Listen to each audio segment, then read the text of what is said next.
अथ श्रीमहालक्ष्म्यष्टकम्। नमस्तेऽस्तु महामाये श्रीपीठे सुरपूजिते शङ्खचक्रगदाहस्ते महालक्ष्मी नमोऽस्तु ते। नमस्ते गरुडारूढे कोलासुरभयङ्करी सर्वपापहरे देवी महालक्ष्मी नमोऽस्तु ते।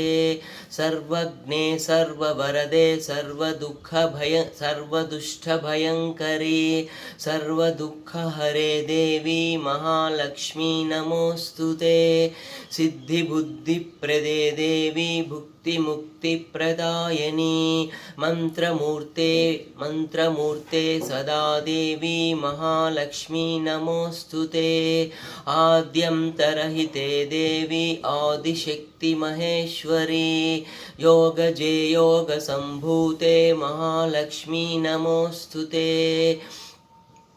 स्थूलसूक्ष्ममहारौद्रे महाशक्ति महोदरे महापापहरे देवी महालक्ष्मी नमोऽस्तु ते।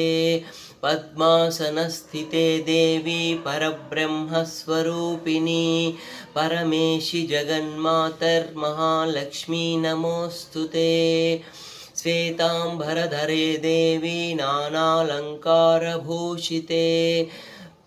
जगस्थिते जगन्मातर्महालक्ष्मी नमोऽस्तु ते।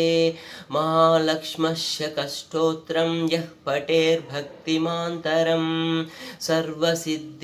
सर्वसिद्धिमवाप्नोति राज्यं प्राप्नोति सर्वदा। एककालपठेर्नित्यं महापापविनाशनम् एककालपठेर्नित्यं महापापविनाशनम्।